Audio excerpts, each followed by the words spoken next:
অন্যতম সংখ্যালঘু মুখ সেই সিদ্দিকুল্লাহ চৌধুরী তৃণমূলের একাংশের কাছে কি দুঃশাসন? মঙ্গলকোটের বিধায়ক ছিলেন, তখনও তৃণমূলের একাংশের বিরোধিতা। মন্তেশ্বরে সরিয়ে আনার পরেও শান্তি নেই, এখানেও সিদ্দিকুল্লাহ বিরোধী স্লোগান ঘন ঘন। গ্রন্থাগার মন্ত্রী বিক্ষুব্ধদের ঘুরিয়ে ক্যান্সারের সঙ্গে তুলনা করেছেন, কিন্তু মন্তেশ্বর যে তার জন্য আর নিরাপদ নয় সেই আনসারটাও কি পেয়ে গেলেন? এখানকার যারা নেতা টাইফয়েডের রোগী, ইনফ্লুয়েঞ্জা না ক্যান্সার, তার নিজেরা বুঝতে পারছেন কিসের রোগী। মন্তেশ্বরে যেখানেই সিদ্দিকুল্লাহ চৌধুরী সেখানেই তৃণমূলের বিক্ষোভ। নিজের দলের মন্ত্রীকেই চোর বলছে তৃণমূলের একাংশ।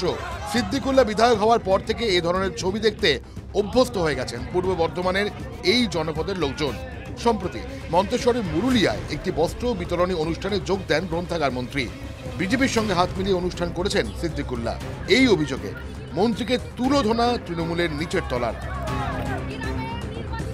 আমাদের ক্ষোভ হচ্ছে যে গ্রামে যে শাড়ি বিতরণ করলো সেই চোরগুলোকে নিয়ে সিদ্দিকুল্লাহ সাহেব শাড়ি বিতরণ করেছেন, এটাই আমাদের ক্ষোভ। আমাদের যে প্রধান সদস্য আছে বা গ্রাম সভাপতি আছে, তাদেরকে কোনো খবর না দিয়ে, তাদের সঙ্গে সঙ্গ না দিয়ে উনি অন্য এক দলের সঙ্গে বস্ত্র বিতরণ করতেন।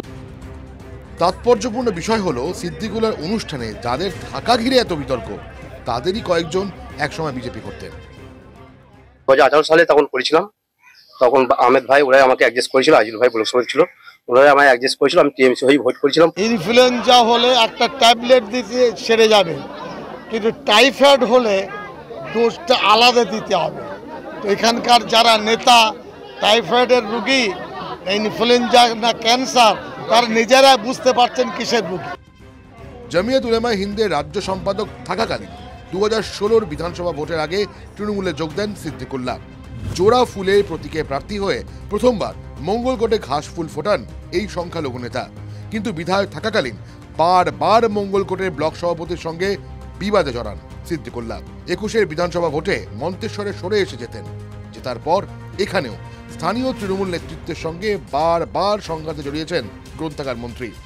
সিদ্দিকুল্লাহকে নিয়ে তৃণমূলের এমন গৃহদাহ দেখে জন্মনে বিরোধীরা। যারা লোক নিয়ে আসতেন, বড় বড় মুসলমানদের সভা করতেন, মুসলমানদের খেপিয়ে মমতাকে ভোট দিয়েছেন, জিতিয়েছেন, উনি ভাবছেন ওনাকে মাথায় করে রাখবে। দিদির কাজ হয়ে গেছে, দরকার নেই, তো পার্টির লোকেরাও পাত্তা দেন। তৃণমূলের মন্ত্রীরা যেখানে যাবে সেখানে বিক্ষোভ হবে।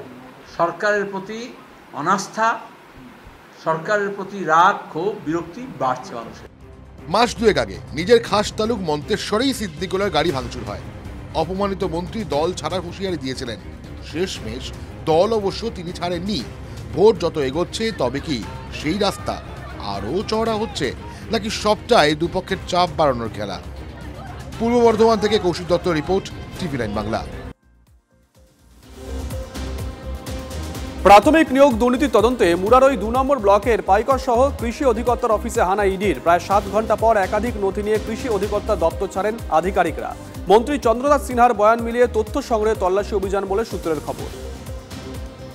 ব্যাংক জালিয়াতির অভিযোগ, বনগাঁর পাইকপাড়া থেকে এক মহিলাকে গ্রেপ্তার সিবিআই এর। 2012 সালে ব্যাংক জালিয়াতি মামলায় বনগাঁ পাইকপাড়ার বাসিন্দা অলোক দাসের স্ত্রী পাপিয়া দাসের নামে ওয়ারেন্ট জারি। শুক্রবার সকালে বনগাঁ থানায় পৌঁছয় সিবিআইয়ের একটি দল। পাইকপাড়ার বাড়ি থেকে গ্রেপ্তার পাপিয়া দাস। মহিলা শ্লীলতাহানির অভিযোগ, দাঁতের ডাক্তারের বিরুদ্ধে। মুর্শিদাবাদের সুতিতে উত্তেজনা। দাঁতের ডাক্তার নাজির মিয়ার চেম্বারে গেলে মহিলা শ্লীলতাহানি করা হয় বলে অভিযোগ। সুতি থানায় চিকিৎসকের বিরুদ্ধে অভিযোগ দায়ের। অভিযোগ মিথ্যে, দাবি চিকিৎসকের। গ্যাস সিলিন্ডার বোঝাই গাড়ি উল্টে বিপত্তি। মগরার একটি গ্যাস সার্ভিস স্টেশন থেকে 45টি সিলিন্ডার নিয়ে উলবেড়িয়া যাচ্ছিল ট্রাকটি। রেল ওভারব্রিজ থেকে নামার সময় নিয়ন্ত্রণ হারিয়ে উল্টে যায় গাড়ি। গ্যাস বেরোতে থাকায় বন্ধ হয়ে যায় যান চলাচল। বাহ, এবার রয়েছে স্বাদ। হ্যাঁ, অপূর্ব স্বাদ।